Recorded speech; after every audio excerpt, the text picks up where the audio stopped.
Hi hello ನಮಸ್ಕಾರ ಎಲ್ಲರಿಗೂ. Welcome back my Umesh Infotech YouTube channel. ಈ ಒಂದು ವಿಡಿಯೋದಲ್ಲಿ ಕೆಇಎ ವತಿಯಿಂದ ಕರೆದಿರ್ತಕ್ಕಂತಹ ವೇರಿಯಸ್ ಪೋಸ್ಟ್ಗಳಿಗೆ ಯಾವ ರೀತಿ ಆನ್ಲೈನ್ ಅರ್ಜಿಯನ್ನ ಸಲ್ಲಿಸಬೇಕು ಮತ್ತು ಇದಕ್ಕೆ ಯಾವ ರೀತಿ ದಾಖಲೆಗಳನ್ನ ಅಪ್ಲೋಡ್ ಮಾಡಬೇಕು ಅಂತಕ್ಕಂಥ ಮಾಹಿತಿಯನ್ನ ನಾನು ಈ ವಿಡಿಯೋದಲ್ಲಿ ಸಂಪೂರ್ಣವಾಗಿ ತಿಳಿಸ್ಕೊಡ್ತಾ ಇದ್ದೀನಿ. ಅದಕ್ಕೂ ಮುಂಚೆ ಯಾರೆಲ್ಲ ಇದೇ ಮೊದಲು ನನ್ನ ಯೂಟ್ಯೂಬ್ ಚಾನಲ್ ಅನ್ನು ನೋಡ್ತಾ ಇದ್ರೆ ದಯವಿಟ್ಟು ಸಬ್ಸ್ಕ್ರೈಬ್ ಮಾಡ್ಕೊಂಡು ಪಕ್ಕದಲ್ಲಿ ಕಾಣುವ ಬೆಲ್ ಬಟನ್ ಮೇಲೆ ಕ್ಲಿಕ್ ಮಾಡಿ ಆಲ್ ಅಂತ ಸೆಲೆಕ್ಟ್ ಮಾಡ್ಕೊಳ್ಳಿ.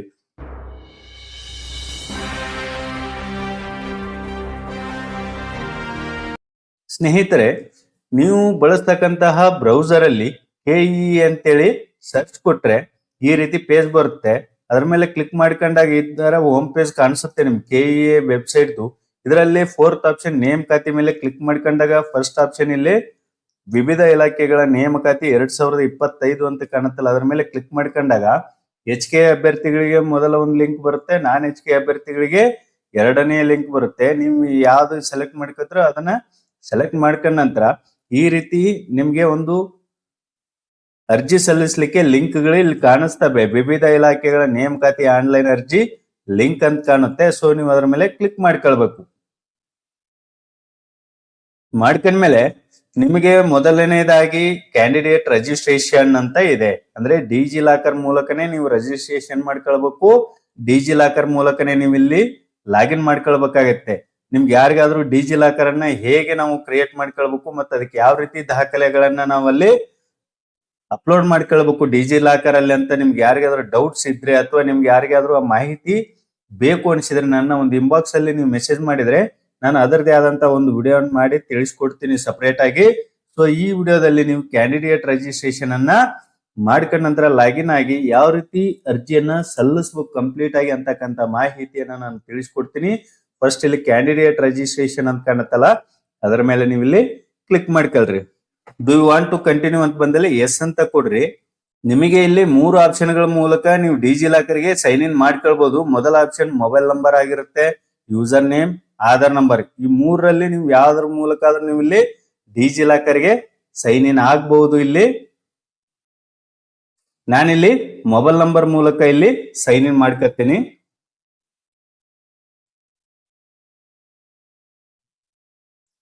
ಮೊಬೈಲ್ ನಂಬರ್ ಎಂಟರ್ ಮಾಡ್ಕೊಂಡ ನಂತರ ಇಲ್ಲಿ ನೆಕ್ಸ್ಟ್ ಅಂತ ಕೊಡ್ರಿ. ಇಲ್ಲಿ 6 ಡಿಜಿಟ್ ಸೆಕ್ಯೂರಿಟಿ ಪಿನ್ ಅಂತ ಕಾಣಿಸುತ್ತಲ್ಲ, ಇದು ನೀವು ಡಿಜಿ ಲಾಕರ್ ಅಲ್ಲಿ ಸೈನ್ ಇನ್ ಮಾಡ್ಕೊಳ್ಳುವಾಗ ಇಲ್ಲಿ ನಿಮ್ಗೆ 6 ಡಿಜಿಟ್ ನಂಬರ್ ಕೇಳಿರುತ್ತೆ. ಸೊ ನೀವು ಅದನ್ನ ಇಲ್ಲಿ ಎಂಟರ್ ಮಾಡ್ಕೊಳ್ಬೇಕು.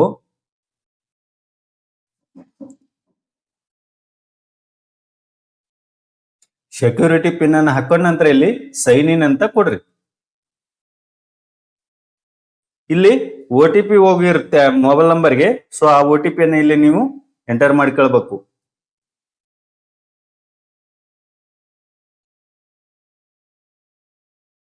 ನಂತರ ಸಬ್ಮಿಟ್ ಅಂತ ಕೊಡ್ರಿ. ಇಲ್ಲಿ ನಿಮ್ಮ ಒಂದು ಡಿಜಿ ಲಾಕರ್ ಈ ರೀತಿ ಓಪನ್ ಆಗುತ್ತೆ. ಸೊ ನೀವು ಇಲ್ಲಿ ಕೆಳಗೆ ಅಲೋ ಅಂತ ಕೊಡ್ರಿ. Processing your request please wait ಅಂತ ಬರುತ್ತೆ. So redirecting back to register ಅಂತ ಬರುತ್ತೆ. ಕಂಟಿನ್ಯೂ ಅಂತ ಕೊಡ್ರಿ, ಇಲ್ಲಾಂದ್ರೆ ಅದೇ ತಾನೇ ರೀಡೈರೆಕ್ಟ್ ಆಗುತ್ತೆ. ಸೊ ಈ ರೀತಿ ನಿಮ್ಮ ಒಂದು ಆಧಾರ್ ಫ್ಯಾಚ್ ಆಗುತ್ತೆ. ಇಲ್ಲಿ ಆಧಾರ್ ನಲ್ಲಿರುವಂತೆ ಹೆಸರು ಬಂದಿರುತ್ತೆ, ಆಧಾರ್ ನಲ್ಲಿರುವಂತೆ ಡೇಟ್ ಆಫ್ ಬರ್ತ್ ಬಂದಿರುತ್ತೆ, ಅದೇ ರೀತಿ ವಿಳಾಸ, ಊರ ಹೆಸರು ಬಂದಿರುತ್ತೆ, ಜೆಂಡರ್ ಕೂಡ ಇಲ್ಲಿ ಜನರೇಟ್ ಆಗಿ ನಿಮ್ ಫೋಟೋ ಇಲ್ಲಿ ಕಾಣಿಸುತ್ತೆ. ನಂತರ ಇಲ್ಲಿ ಕೆಳಗೆ ಕಾಂಟ್ಯಾಕ್ಟ್ ಡೀಟೇಲ್ಸ್ ಅಂತ ಇದೆ, ಇಮೇಲ್ ಪ್ಲಸ್ ಮೊಬೈಲ್ ನಂಬರ್ ಅಂತ. ಸೊ ನೀವು ಎರಡನ್ನು ಕೂಡ ಇಲ್ಲಿ ಹಾಕೊಂಡು ವೆರಿಫೈ ಮಾಡಬೇಕಾಗುತ್ತೆ. ಇಮೇಲ್ ಮತ್ತು ಮೊಬೈಲ್ ಸಂಖ್ಯೆನ ಹಾಕೊಂಡು ಕ್ರಿಯೇಟ್ ಅಕೌಂಟ್ ಅಂತ ಕಾಣುತ್ತಲ್ಲ, ಅದರ ಮೇಲೆ ಕ್ಲಿಕ್ ಮಾಡ್ರಿ. ನಂತರ ಇಲ್ಲೊಂದು OTP ಜನರೇಟ್ ಆಗಿರುತ್ತೆ. ಆ OTP ಅನ್ನ ನೀವು ಎಂಟರ್ ಮಾಡ್ಕೊಳ್ರಿ. ನಂತರ ವೆರಿಫೈ ಮಾಡ್ರಿ.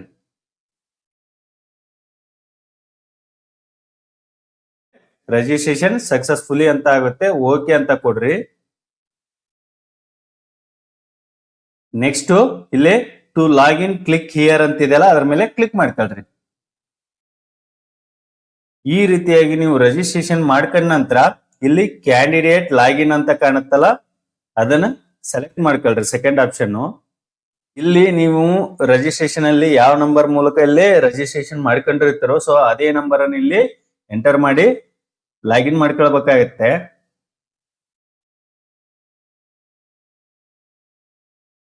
ನೆಕ್ಸ್ಟ್ ಅಂತ ಕೊಡ್ರಿ. ನಂತರ 6 ಡಿಜಿಟ್ ಸೆಕ್ಯೂರಿಟಿ ಪಿನ್ ಅನ್ನು ಕೂಡ ನೀವು ಇಲ್ಲಿ ಎಂಟರ್ ಮಾಡಬೇಕು. ಸೈನ್ ಇನ್ ಮಾಡ್ರಿ. OTP ಜನರೇಟ್ ಆಗುತ್ತೆ ಆ ಮೊಬೈಲ್ ನಂಬರ್ಗೆ. ಸೊ ಆ OTP ಅನ್ನ ಇಲ್ಲಿ ಎಂಟರ್ ಮಾಡ್ಕೊಂಡು ಸಬ್ಮಿಟ್ ಅಂತ ಕೊಡ್ರಿ.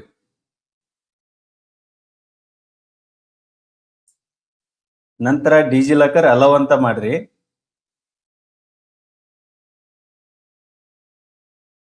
ರೀಡೈರೆಕ್ಟ್ ಆಗುತ್ತೆ ತಾನೇ ಪೇಜು. ಇಲ್ಲಿ ನಿಮಗೆ ನಂಬರ್ ಬಂದಿರುತ್ತೆ, ಕ್ಯಾಂಡಿಡೇಟ್ ನಂಬರ್ ಬಂದಿರುತ್ತೆ ಇಲ್ಲಿ. ಸೊ ಅದೇ ರೀತಿಯಾಗಿ ಇಲ್ಲಿ IP ಅಡ್ರೆಸ್ ಇರುತ್ತೆ ನಿಮ್ದು. ನಂತರ ಅಭ್ಯರ್ಥಿಯ ಪ್ರೊಫೈಲ್ ಅಂತ ಕಾಣುತ್ತಲ್ಲ, ನೀವು ಆಧಾರ್ ಬೇಸ್ ಮೇಲೆ ಅಲ್ಲಿ ಡಿಜಿಲಾಕರ್ ಮೂಲಕ ಮಾಡಿರೋ ಕಾರಣ ಹೆಸರು ಆಟೋಮೆಟಿಕ್ ಬಂದಿರುತ್ತೆ. ಕೊನೆ ಹೆಸರು ಏನಾದ್ರು ಇದ್ರು ಕೂಡ ಅಲ್ಲಿ ಬಂದಿರುತ್ತೆ. ಮೇಲ್ ID ಆಟೋಮೆಟಿಕ್ ಸೆಲೆಕ್ಟ್ ಆಗಿರುತ್ತೆ. ಸೊ ನಂತರ ನೀವಿಲ್ಲಿ ಫಾದರ್ ನೇಮ್, ಮದರ್ ನೇಮ್ ಹಾಕೊಳ್ಬೇಕು. ಇಲ್ಲಿ ಫಾದರ್ ನೇಮ್, ಮದರ್ ನೇಮ್ ಹಾಕೊಂಡ ನಂತರ ಇಲ್ಲಿ ಲಿಂಗ ಇದೆ ಆಟೋಮೆಟಿಕ್ ಸೆಲೆಕ್ಟ್ ಆಗಿರುತ್ತೆ. ಅದೇ ರೀತಿಯಾಗಿ ಜನ್ಮ ದಿನಾಂಕ ಕೂಡ ಸೆಲೆಕ್ಟ್ ಆಗಿರುತ್ತೆ. ನಂತರ ಇಲ್ಲಿ ಗ್ರಾಮೀಣ ಅಧ್ಯಯನ 1 ರಿಂದ 10ನೇ ತರಗತಿ ನೀವೇನಾದ್ರೂ ಗ್ರಾಮೀಣ ಪ್ರದೇಶದಲ್ಲಿ ಓದಿದ್ರೆ ಇಲ್ಲಿ ಎಸ್ ಅಂತ ಕೊಡಬೇಕು. ಅದೇ ರೀತಿ ಕನ್ನಡ ಮಾಧ್ಯಮದಲ್ಲಿ ನೀವು 1 ರಿಂದ 10ನೇ ತರಗತಿ ಓದಿದ್ರೆ ಇಲ್ಲಿ ಎಸ್ ಅಂತ ಕೊಡ್ರಿ.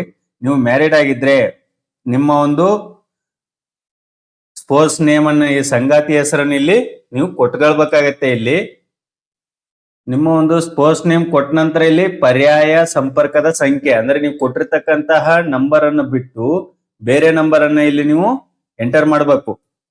ಇಲ್ಲಿ ಪರ್ಯಾಯ ಇಮೇಲ್ ID ಅನ್ನು ನೀವು ಕೊಡಬಹುದು, ಬಟ್ ಇದೇನು ಮ್ಯಾಂಡೇಟರಿ ಇಲ್ಲ. ಸೊ ಹಾಗಾಗಿ ನೀವು ಬಿಡಬಹುದು. ಸ್ಟೇಟ್ ಅನ್ನು ಸೆಲೆಕ್ಟ್ ಮಾಡ್ರಿ, ಇಲ್ಲಿ ಕರ್ನಾಟಕ ಅಂತ.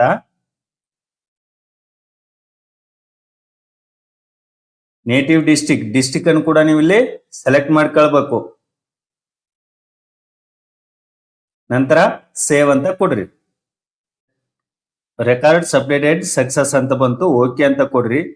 ಹಾಗೆ ಪ್ರೊಸೀಡ್ ಅಂತ ಕಾಣುತ್ತಲ್ಲ, ಅದ್ರ ಮೇಲೆ ಕ್ಲಿಕ್ ಮಾಡ್ರಿ. ಇಲ್ಲಿ ಫಸ್ಟ್ ಸ್ಟೆಪ್ ಕಂಪ್ಲೀಟ್ ಆಯ್ತು ನಿಮ್ದು ಬೇಸಿಕ್ ಡೀಟೇಲ್ಸ್ ಅಲ್ಲಿ. ಇನ್ ಸೆಕೆಂಡ್ ಸ್ಟೆಪ್ ಅಡ್ರೆಸ್ ಅಂತ ಕಾಣುತ್ತಲ್ಲ, ಅದ್ರ ಮೇಲೆ ಸೆಲೆಕ್ಟ್ ಮಾಡ್ಕೊಳ್ಬೇಕು. ಅಭ್ಯರ್ಥಿಯ ಸಂಪರ್ಕದ ವಿಳಾಸ ಸಂಪೂರ್ಣ ತುಂಬಿಕೊಂಡು ಸೇವ್ ಅಂತ ಕೊಡ್ರಿ ಇಲ್ಲಿ. ಅದೇ ರೀತಿ ಡಿಸ್ಟಿಕ್, ನಿಮ್ದು ಡಿಸ್ಟಿಕ್ ಅನ್ನ ಸೆಲೆಕ್ಟ್ ಮಾಡ್ರಿ. ಇಲ್ಲಿ ಅಡ್ರೆಸ್ ಅನ್ನ ಸೆಲೆಕ್ಟ್ ಮಾಡ್ಕೊಳ್ಬೇಕು. ಇಲ್ಲಿ ನಂತರ ನಿಮ್ಮ ಒಂದು ಊರಿನ ಪಿನ್ ಕೋಡ್ ಅನ್ನ ಇಲ್ಲಿ ಎಂಟರ್ ಮಾಡ್ರಿ.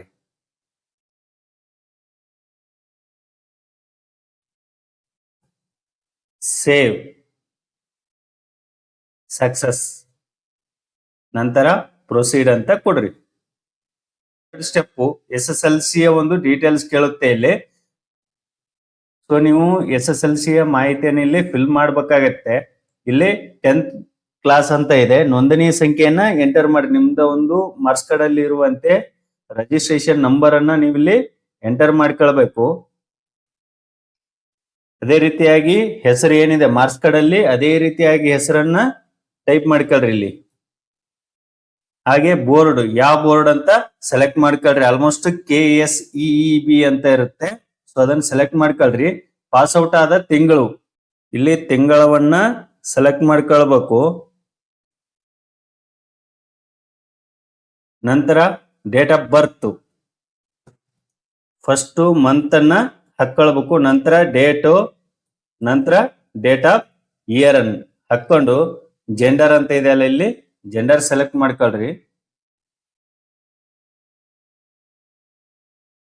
Father name, mother name, school name ನಿಮ್ಮ ಒಂದು ಮಾರ್ಕ್ಸ್ ಕಾರ್ಡ್ ಅಲ್ಲಿ ಇರುತ್ತೆ ಯಾವ ಶಾಲೆ ಅಂತೇಳಿ. ಅದನ್ನ ನೋಡ್ಕೊಂಡು ನೀವು ಸ್ಕೂಲ್ ನೇಮ್ ಎಂಟರ್ ಮಾಡ್ರಿ. ಸೊ ಸೆಲೆಕ್ಟ್ ಸ್ಟೇಟ್ ಅಂತ ಇದೆಯಲ್ಲ, ಕರ್ನಾಟಕ ಅಂತ ಸೆಲೆಕ್ಟ್ ಮಾಡ್ಕೊಳ್ರಿ. ನಂತರ ಮಾರ್ಕ್ಸ್ ಎಷ್ಟು ಬಂದಿದಾವೆ ಮಾರ್ಕ್ಸ್ ಅನ್ನ ನೀವು ಇಲ್ಲಿ ಎಂಟರ್ ಮಾಡಬೇಕು. ಲೋಡಿಂಗ್ ಆಗ್ತಿದೆ. ನಂತರ ಇಲ್ಲಿ SSLC ಅಲ್ಲಿ ಇರ್ತಕ್ಕಂತಹ ಒಟ್ಟಾರೆ ಅಂಕಗಳನ್ನ ನೀವು ಇಲ್ಲಿ ಎಂಟರ್ ಮಾಡಿಕೊಂಡು ನಂತರ ಇಲ್ಲಿ ನೀವು ಪಡೆದ ಅಂಕಗಳನ್ನು ಇಲ್ಲಿ ನಮೂದಿಸಿ.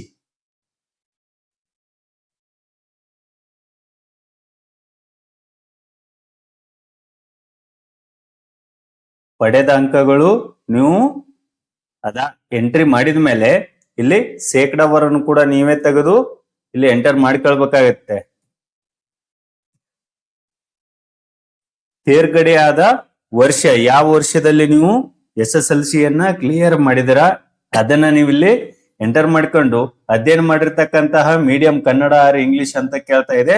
ಸೊ ನೀವು ಅದನ್ನ ಇಲ್ಲಿ ಸೆಲೆಕ್ಟ್ ಮಾಡ್ಕೊಂಡು ನಂತರ ಇಲ್ಲಿ ನೀವು SSLC ಅಥವಾ ತತ್ಸಮಾನ ಪರೀಕ್ಷೆಯನ್ನ ಕನ್ನಡವನ್ನು ಪ್ರಥಮ ಅಥವಾ ದ್ವಿತೀಯ ಭಾಷೆಗೆ ಅಧ್ಯಯನ ಮಾಡಿದ್ದೀರಾ ಅಂತ ಕೇಳ್ತಾ ಇದೆ. ಇಲ್ಲಿ ಪ್ರಥಮ ಭಾಷೆಯಾಗಿ ನೀವು ಎಸ್ ಅಂತ ಕೊಡ್ರಿ. ನಂತರ ಸೇವ್ 10th ಕ್ವಾಲಿಫಿಕೇಶನ್ ಅಂತ ಕಾಣುತ್ತಲ್ಲ ಅದರ ಮೇಲೆ ಸೇವ್ ಮಾಡ್ಕೊಳ್ರಿ. ಸಕ್ಸಸ್ ಆಯ್ತು, ಓಕೆ ಅಂತ ಕೊಡ್ರಿ. ನಂತರ ಪ್ರೊಸೀಡ್ ಅಂತ ಕೊಡ್ರಿ. ಇಲ್ಲಿ ನೆಕ್ಸ್ಟ್ ರಿಸರ್ವೇಶನ್ ಸ್ಟೆಪ್ ಬರುತ್ತೆ. ನೀವು ಏನ್ ಮೀಸಲಾತಿಯನ್ನು ಕೋರ್ತಾ ಇದ್ದೀರೋ ಸೊ ಆ step reservation 4th step. So ಇಲ್ಲಿ ಅಭ್ಯರ್ಥಿಯ ಮೀಸಲಾತಿ ವಿವರಗಳಂತ ಕಾಣಿಸ್ತಾ ಇದೆ. ಸೊ ಅದರ ಮೇಲೆ ನೀವು ಇಲ್ಲಿ ಸೆಲೆಕ್ಟ್ ಮಾಡಬೇಕು. ಇಲ್ಲಿ ವರ್ಗ ಅಥವಾ ಕೆಟಗರಿ ಅಂತ ಇದೆ. ನೀವು ಯಾವ ಕೆಟಗರಿ ಅಂಡರ್ ಬರ್ತಿರೋ ಸೊ ಅದನ್ನ ನೀವು ಇಲ್ಲಿ ಸೆಲೆಕ್ಟ್ ಮಾಡ್ಕೊಂಡು ಅದರ ಒಂದು RD ಸಂಖ್ಯೆಯನ್ನ ನೀವು ಇಲ್ಲಿ ಎಂಟರ್ ಮಾಡ್ಕೊಳ್ರಿ. ಇಲ್ಲಿ ನೀವು ಸೆಲೆಕ್ಟ್ ಮಾಡ್ಕೊಂಡ್ರೆ ಆಟೋಮೆಟಿಕ್ ನಿಮ್ ಕೆಟಗರಿ ಇಲ್ಲೇ ಕಾಣಿಸುತ್ತೆ. ಅದೇ ರೀತಿ ಆದಾಯದ ವಿವರಗಳು, ನಿಮ್ಮ ವಾರ್ಷಿಕ ಆದಾಯ 8 ಲಕ್ಷಕ್ಕಿಂತ ಕಡಿಮೆ ಇದೆ ಅಂತ ಇದೆಯಲ್ಲ, ಎಸ್ ಅಂತ ಕೊಡ್ರಿ. ಒಂದ್ ವೇಳೆ ಅಕಸ್ಮಾತ್ ಅವ್ರು ಜಾಸ್ತಿ ಇದ್ರೆ ಜಾಸ್ತಿ ಹಾಕ್ಬೇಕಾಗತ್ತೆ. ಇಲ್ಲಿ ನಿಮ್ಮ ಒಂದು RD ಸಂಖ್ಯೆಯನ್ನ ನಂಬರ್ ಎಂಟ್ರಿ ಮಾಡ್ಬೇಕು, ಯಾವುದು ಇನ್ಕಮ್ದು. ಸೊ ಆಟೋಮೆಟಿಕ್ ಫ್ಯಾಚ್ ಆಗುತ್ತೆ ನಿಮ್ ಇನ್ಕಮ್ ಎಷ್ಟಿದೆ ಅಂತ ಹೇಳೋದು. ನಂತರ ಕಲ್ಯಾಣ ಕರ್ನಾಟಕ ಮೀಸಲಾತಿಯನ್ನು ಏನಾದ್ರೂ ನೀವು ಕೋರಿದ್ರೆ ಇಲ್ಲಿ ಎಸ್ ಅಂತ ಕೊಡ್ಬೇಕು, ಇಲ್ಲಾಂದ್ರೆ ನೋ ಅಂತಾನೆ ಇರ್ಲಿ. ನೋ ಅಂತ ಕೊಟ್ಟಾಗ ಇದೇನು ಇಲ್ಲಿ ಎಂಟರ್ ಮಾಡುವಂತ ಅವಶ್ಯಕತೆ ಇರೋದಿಲ್ಲ. ಅದೇ ರೀತಿ EWS ಡೀಟೇಲ್ಸ್, ಎಕನಾಮಿಕಲಿ ಬ್ಯಾಕ್ವರ್ಡ್ ಇದೆ ಅಂತ ಹೇಳಿದ್ದು. ಸೊ ನೀವು ಏನಾದ್ರೂ ಅದರ ಅಡಿಯಲ್ಲಿ ಬರ್ತಿದ್ರೆ ಎಸ್ ಅಂತ ಸರ್ಟಿಫಿಕೇಟ್ ಅನ್ನ ಇಲ್ಲಿ ಎಸ್ ಅಂತ ಕೊಟ್ರೆ ಅದರ ಸರ್ಟಿಫಿಕೇಟ್ ಅನ್ನ ಹಾಕ್ಬೇಕಾಗತ್ತೆ. ನಾನು ನೋ ಅಂತ ಕೊಟ್ಟಿದ್ದೀನಿ, ಇಲ್ಲೇನು ಎಂಟ್ರಿ ಮಾಡೋದು ಇರೋದಿಲ್ಲ. ಸೊ ಸೇವ್ ಅಂತ ಕೊಡ್ತಾ ಇದ್ದೇನೆ ಇಲ್ಲಿ. ಸೊ ಇಲ್ಲಿ ಏನಾಯ್ತು, ಸಕ್ಸಸ್ ಆಯ್ತು. ಓಕೆ ಅಂತ ಕೊಟ್ರೆ ಪ್ರೊಸೀಡ್ ಅಂತ ಕೊಡಬೇಕು.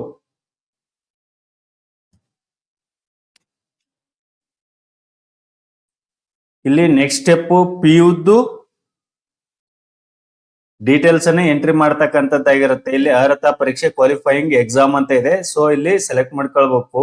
PUC ಅಥವಾ ನಿಮ್ ಯಾವ್ದು ಇಲ್ಲಿ ಎಂಟರ್ ಮಾಡ್ತೀರಾ ಸಾಕಷ್ಟು ಇಲ್ಲಿ ನಿಮ್ ಕೋರ್ಸಸ್ ಕಾಣಿಸ್ತಾವೆ ಇಲ್ಲಿ. ಸೊ ನಿಮ್ಗೆ ಯಾವ್ದು ಅಪ್ಲೈ ಆಗುತ್ತೋ ಅದನ್ನ ಇಲ್ಲಿ ಸೆಲೆಕ್ಟ್ ಮಾಡ್ಕೊಂಡ ನಂತರ ಇಲ್ಲಿ PUC ಒಂದು ರಿಜಿಸ್ಟ್ರೇಷನ್ ನಂಬರ್ ಅನ್ನ ಎಂಟರ್ ಮಾಡ್ಕೊಳ್ಬೇಕು. ಇಲ್ಲಿ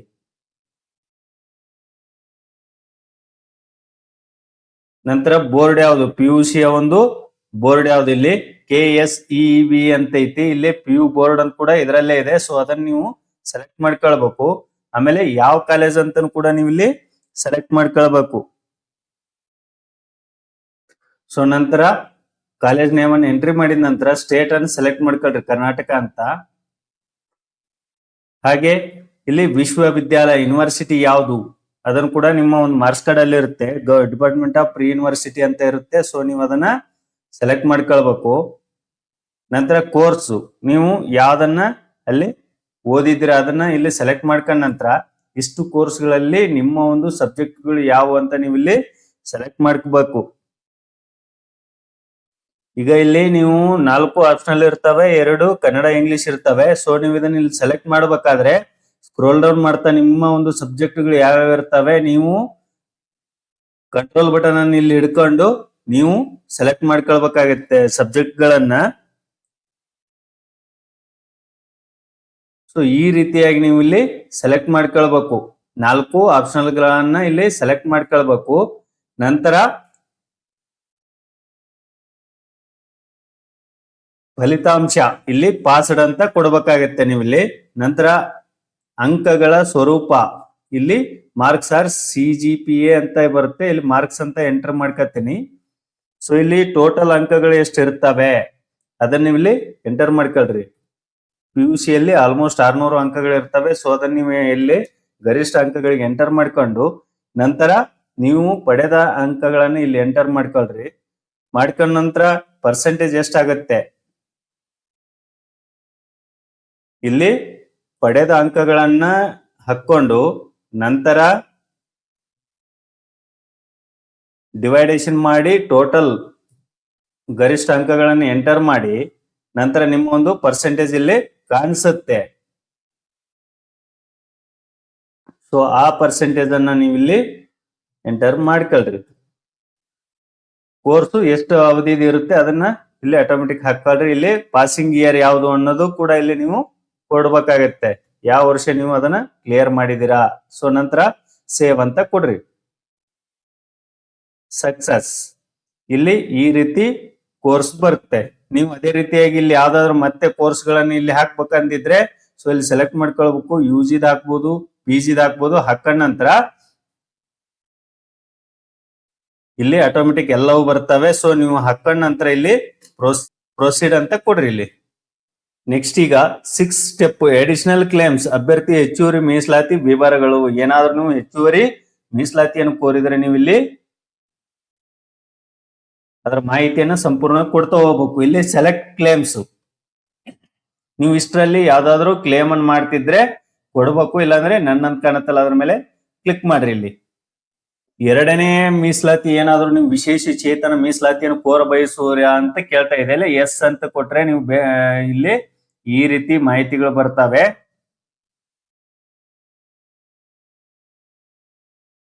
ಇವು ಮಾಹಿತಿಗಳನ್ನ ನೀವು ಫಿಲ್ ಮಾಡ್ಬೇಕಾಗುತ್ತೆ. ಸೊ ನಾನು ಇಲ್ಲಿ ನೋ ಅಂತ ಕೊಡ್ತಾ ಇದ್ದೀನಿ. ನಂತರ ಇವೆಲ್ಲ ಹೈಡ್ ಆಗ್ತವೆ ಆಪ್ಷನ್ಗಳು. ನೀವು ಯೋಜನಾ ನಿರಾಶ್ರಿತರಾಗಿದ್ರೆ ಎಸ್ ಅಂತ ಕೊಡ್ರಿ, ಇಲ್ಲಾಂದ್ರೆ ನೋ ಅಂತ ಇರ್ಲಿ. ಸೊ ನೀವು ಈ ಕೆಳಗಿನ ಸಮುದಾಯಕ್ಕೆ ಸೇರಿದ ಅಭ್ಯರ್ಥಿ ಅಂತ ಇದೆ. ಯಾವ ಸಮುದಾಯ ಇಲ್ಲಿ ಕೊಟ್ಟಿದ್ದಾರೆ ಮಾಹಿತಿಯನ್ನ, ನೀವು ಅದಕ್ಕೆ ಎಸ್ ಅಂತಿದ್ರೆ ಎಸ್ ಅಂತ ಕೊಡ್ರಿ, ಇಲ್ಲಾಂದ್ರೆ ನಾಟ್ ಅಪ್ಲಿಕೇಬಲ್ ಅಂತ ಕೊಡ್ರಿ. ನಂತರ ನೀವು ಯೋಜನಾ ನಿರಾಶ್ರಿತರ ಅಭ್ಯರ್ಥಿ ಅಡಿಯಲ್ಲಿ ಮೀಸಲಾತಿಗಾಗಿ ಹಕ್ಕು ಸಲ್ಲಿಸುತ್ತಿದ್ದೀರಾ, ಇದಕ್ಕೆ ನೀವು ಸಂಬಂಧಪಟ್ಟವರಾಗಿದ್ರೆ ಎಸ್ ಅಂತ ಕೊಡ್ರಿ, ಇಲ್ಲಾಂದ್ರೆ ನೋ ಅಂತ ಕೊಡ್ರಿ. ರೆಸಿಡೆನ್ಷಿಯಲ್ ಸ್ಕೂಲ್ ಅಥವಾ ಹಾಸ್ಟೆಲ್ ಡೀಟೇಲ್ಸ್, ನೀವೇನಾದ್ರೂ ಹಾಸ್ಟೆಲ್ ಅಲ್ಲಿ ಇದ್ರೆ ಅದನ್ನು ಸಂಪೂರ್ಣವಾದ ಮಾಹಿತಿಯನ್ನು ಇಲ್ಲಿ ತುಂಬಿಕೊಂಡು ನಂತರ ಸೇವ್ ಅಂತ ಕೊಡ್ರಿ. ಸಕ್ಸಸ್ ಬರುತ್ತೆ. ನಂತರ ಪ್ರೊಸೀಡ್ ಅಂತ ಮಾಡ್ರಿ. ನಂತರ ಇಲ್ಲಿ 7th ಆಪ್ಷನ್ ಅದರ್ ಡೀಟೇಲ್ಸ್. ಇಲ್ಲಿ ಏನಿದೆ ಅಭ್ಯರ್ಥಿಯ ಇತರ ವಿವರಗಳಂತಿದೆ. ನೀವು ಯಾವ್ದಾದ್ರು ಕ್ರಿಮಿನಲ್ ಪ್ರಕರಣಗಳಲ್ಲಿ ಶಿಕ್ಷೆಗೊಳಗಾಗಿದ್ದೀರಾ ಅಂತ ಇದ್ರೆ ಎಸ್ ಅಂತ ಕೊಡ್ರಿ, ಇಲ್ಲಾಂದ್ರೆ ನೋ ಅಂತ ಕೊಡ್ರಿ. ಕೆಇಎ ಅಥವಾ ಕೆಇಎ ಮತ್ತು ಇತರ ಆಯ್ಕೆ ಪ್ರಾಧಿಕಾರಗಳಿಂದ ಪ್ರಸ್ತುತ ಎಲ್ಲಿ ಡಿಬಾರ್ ಮಾಡಲಾಗಿದೆ ಅಥವಾ ಕಪ್ಪು ಪಟ್ಟಿಗೆ ಸೇರಿಸಲಾಗಿದೆ ಅಂತಿದೆ, ನೋ ಅಂತ ಕೊಡ್ರಿ. ನಮಗೆ ಕಂಪ್ಯೂಟರ್ ಜ್ಞಾನ ಇದೆಯೇ, ನಿಮ್ಮಲ್ಲಿ ಜ್ಞಾನ ಏನಾದ್ರು ಕೋರ್ಸ್ ಗಳನ್ನ ಮಾಡಿದ್ರೆ ಎಸ್ ಅಂತ ಕೊಡ್ರಿ. ಸರ್ಟಿಫಿಕೇಟ್ ಇದ್ರೆ ಒಂದು, ಸರ್ಟಿಫಿಕೇಟ್ ಇಲ್ಲ ಅಂದ್ರೆ ನೋ ಅಂತಾನೆ ಹೇಳ್ರಿ. ಇಲ್ಲಿ ಸೊ ಸ್ಪೆಸಿಫೈ ಕ್ಯಾಂಡಿಡೇಟ್ ಹೈಟ್ ಎಷ್ಟಿದೆ ಅದನ್ನ ನೀವು ಸೆಂಟಿಮೀಟರ್ ಗಳಲ್ಲಿ ಹಾಕೊಳ್ಬೇಕಾಗತ್ತೆ. ಹಾಕ ನಂತರ ನಿಮ್ಮ ಒಂದು ತೂಕವನ್ನು ಕೂಡ ನೀವು ಇಲ್ಲಿ ಹಾಕ್ಬೇಕಾಗತ್ತೆ. ಸ್ಪೆಸಿಫೈ ಕ್ಯಾಂಡಿಡೇಟ್ ವೇಟ್ ಇನ್ ಕೆಜಿಸ್ ಅಲ್ಲಿ ಹಾಕೊಂಡು ಸೇವ್ ಅಂತ ಕೊಡ್ರಿ. ಸಕ್ಸಸ್ ಆಗುತ್ತೆ. ಹಾಗೆ ಪ್ರೊಸೀಡ್ ಅಂತ ಮಾಡಿ.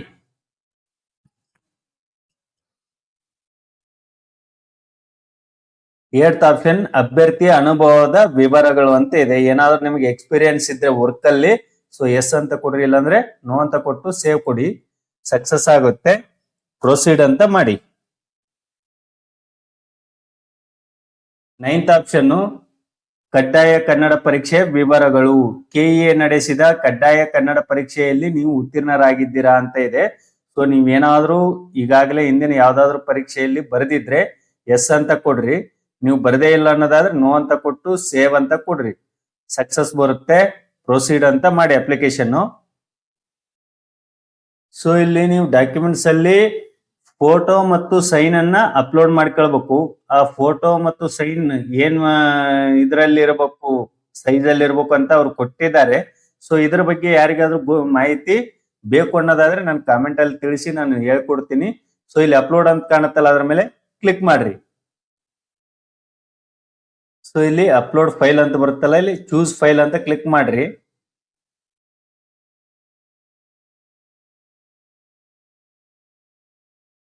ನಿಮ್ಮ ಫೈಲ್ ಅಲ್ಲಿ ಇರೋದನ್ನ ಇಲ್ಲಿ ಸೆಲೆಕ್ಟ್ ಮಾಡ್ಕೊಳ್ರಿ. ನಂತರ ಎಸ್ ಅಂತ ಕೊಡ್ರಿ. ಇಲ್ಲಿ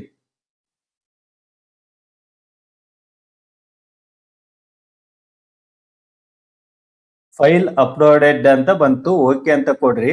ಇಲ್ಲಿ ಟೈಮಿಂಗು ಡೇಟ್ ಎಲ್ಲ ಬರುತ್ತೆ. ಸೊ ನೀವು ಅದನ್ನ ವ್ಯೂ ಕೂಡ ಇಲ್ಲಿ ಮಾಡ್ಕೊಳ್ಬಹುದು. ಅದೇ ರೀತಿಯಾಗಿ ಫೋಟೋವನ್ನು ಕೂಡ ನೀವು ಇಲ್ಲಿ ಅಪ್ಲೋಡ್ ಮಾಡಬೇಕು.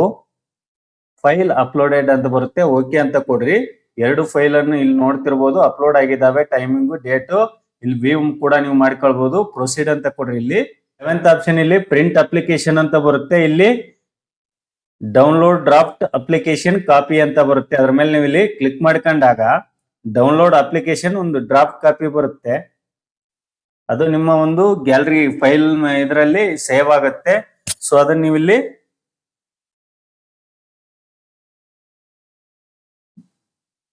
ಈ ರೀತಿಯಾಗಿ ನೀವು ನಿಮ್ಮ ಒಂದು ಅಪ್ಲಿಕೇಶನ್ ಪ್ರಿಂಟ್ ಅನ್ನ ನೀವು ಇಲ್ಲಿ ನೋಡಬಹುದು. ನಂತರ ಇಲ್ಲಿ ಪ್ರೊಸೀಡ್ ಅಂತ ಕೊಡ್ರಿ. ಇಲ್ಲಿ ನಂತರ ಡಿಕ್ಲರೇಷನ್ ಕಾಣಿಸುತ್ತೆ ನಿಮಗೆ. ಆ ಡಿಕ್ಲರೇಷನ್ ಅಲ್ಲಿ ಒಂದು ಚೆಕ್ ಬಾಕ್ಸ್ ಬರುತ್ತೆ, ಅದ್ರ ಮೇಲೆ ಕ್ಲಿಕ್ ಮಾಡ್ರಿ. ನಂತರ ಸಬ್ಮಿಟ್ ಅಪ್ಲಿಕೇಶನ್ ಅಂತ ಕೊಡ್ರಿ. ಇಲ್ಲಿ ಓಕೆ ಅಂತ ಕೊಡ್ರಿ. Application final submitted, okay. ಇದು ಇಷ್ಟು ಮಾಹಿತಿ ನೀವು ರಿಜಿಸ್ಟ್ರೇಷನ್ ಮಾಡ್ಕೊಂಡು ಲಾಗಿನ್ ಮಾಡ್ಕೊಂಡ್ರಿ ಕೆಇ ಒಂದು ವೆಬ್ಸೈಟ್ಗೆ. ಇನ್ನು ಮೇಲೆ ನೀವೇನ್ ಮಾಡ್ಬೇಕು, ಇಲ್ಲಿ ವೇರಿಯಸ್ ಪೋಸ್ಟ್ ಗಳಿದಾವಲ್ಲ, ಸೊ ಅದಕ್ಕೆ ನೀವು ಅರ್ಜಿಯನ್ನ ಸಲ್ಲಿಸಬೇಕು. ಸೊ ಇದು ಅಪ್ಲಿಕೇಶನ್ ನಿಮ್ಮ ಒಂದು ಮಾಹಿತಿಯನ್ನ ಇಲ್ಲಿ ವೆಬ್ಸೈಟ್ಗೆ ಫಿಲ್ ಮಾಡಿದಾರೆ. ಸೊ ಇಲ್ಲಿ ಅಪ್ಲೈ ಫಾರ್ ಪೋಸ್ಟ್ಸ್ ಅಂತಿದೆಯಲ್ಲ, ಅದ್ರ ಮೇಲೆ ಕ್ಲಿಕ್ ಮಾಡ್ಕೊಂಡಾಗ ಎಲ್ಲ ನಿಮ್ಮ ಒಂದು ಕ್ವಾಲಿಫಿಕೇಶನ್ ತಕ್ಕಂಗೆ ಅವರು ಪೋಸ್ಟ್ಗಳು ಅಲ್ಲಿ ಡಿಸ್ಪ್ಲೇ ಆಗ್ತವೆ. ಎಲ್ಲ ಪೋಸ್ಟ್ಗಳು ಇಲ್ಲಿ ನಿಮ್ಗೆ ಡಿಸ್ಪ್ಲೇ ಆಗ್ತವೆ. ಇಲ್ಲಿ ಈ ರೀತಿಯಾಗಿ ನಿಮ್ಮ ಒಂದು PUCಗೆ ತಕ್ಕ ಹಾಗೆ ನೀವು ಪೋಸ್ಟ್ ಗಳನ್ನ ಡಿಸ್ಟಿಕ್ ವಾರು ಸೆಲೆಕ್ಟ್ ಮಾಡ್ಕೊಳ್ಳೋ. ಪ್ರಿಫರೆನ್ಸ್ 1, ಪ್ರಿಫರೆನ್ಸ್ 2, ಪ್ರಿಫರೆನ್ಸ್ 3 ಅಂತ ಇದೆ. ಸೊ ನೀವು ಯಾವ ಜಿಲ್ಲೆ ಒಳಗೆ ನೀವು ಅರ್ಜಿಯನ್ನ ಹಾಕ್ಲಿಕ್ಕೆ ಬಯಸ್ತಿರೋ ಸೊ ಅದನ್ನ ನೀವು ಇಲ್ಲಿ ಹಾಕೊಳ್ಬೇಕಾಗತ್ತೆ. ನಂತರ ಪ್ರಿಫರೆನ್ಸ್ ಅನ್ನು ಕೊಟ್ಟಾದ್ಮೇಲೆ ಹುದ್ದೆಗಳಿಗೆ ಅರ್ಜಿ ಸಲ್ಲಿಸಿ ಅಂತ ಕಾಣಿಸುತ್ತೆ. ಇಷ್ಟು ನಿಮ್ಮ ಒಂದು ಕ್ವಾಲಿಫಿಕೇಶನ್ಸ್ ತಕ್ಕ ಹಾಗೆ ಇಲ್ಲಿ ಅರ್ಜಿಗಳು ನಿಮ್ಗೆ ಕಾಣಿಸ್ತವೆ ಇಲ್ಲಿ. ಸೊ ಈ ರೀತಿ ನೀವು ಇನ್ಬಾಕ್ಸ್ ಮೇಲೆ ಕ್ಲಿಕ್ ಮಾಡಿದ್ರೆ ಆ ಪೋಸ್ಟ್ ಇಲ್ಲಿ ಸೆಲೆಕ್ಟ್ ಆಗುತ್ತೆ. ಹೆಚ್ಚು ಪೋಸ್ಟ್ ಗಳನ್ನ ನೀವು ಇಲ್ಲಿ ಸೆಲೆಕ್ಟ್ ಮಾಡ್ಕೊಂಡ್ರೆ 100 ರೂಪಾಯಿ ಹಂಗೆ ಜಾಸ್ತಿ ಆಗ್ತಾ ಹೋಗುತ್ತೆ. ಸೊ ನೀವು ಸೆಲೆಕ್ಟ್ ಮಾಡ್ಕೊಂಡ ನಂತರ ಪೋಸ್ಟ್ ಗಳನ್ನ ಇಲ್ಲಿ ಕ್ಯಾಲ್ಕುಲೇಟ್ ಅಮೌಂಟ್ ಅಂತ ಇದೆಯಲ್ಲ, ಸೊ ಇದ್ರ ಮೇಲೆ ನೀವು ಇಲ್ಲಿ ಕ್ಲಿಕ್ ಮಾಡ್ಕೊಳ್ಬೇಕು. ಇಲ್ಲಿ ಬರುತ್ತೆ ಟೋಟಲ್ ಅಮೌಂಟ್ ಎಷ್ಟು ಅಂತ. ನೀವು ಒಂದಕ್ಕಿಂತ ಹೆಚ್ಚು ಪೋಸ್ಟ್ ಗಳನ್ನ ಹಾಕಿದ್ರು ಕೂಡ ಇಲ್ಲಿ ನಿಮ್ಗೆ ಇಲ್ಲಿ ಕಾಣಿಸುತ್ತೆ. ಉದಾಹರಣೆಗೆ ನಾನು ಇಲ್ಲೊಂದು ಹಾಗೆ ಸುಮ್ಮನೆ ಸೆಲೆಕ್ಟ್ ಮಾಡಿ ತೋರಿಸ್ತೀನಿ ನಿಮ್ಗೆ.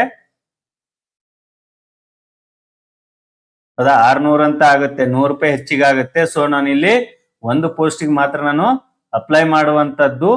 ಸೊ ನಂತರ ಇಲ್ಲಿ ಪ್ರೊಸೀಡ್ ಫಾರ್ ಪೇಮೆಂಟ್ ಅಂತ ಕಾಣುತ್ತಲ್ಲ, ಸೊ ಅದ್ರ ಮೇಲೆ ಕ್ಲಿಕ್ ಮಾಡ್ಕೋಬೇಕು.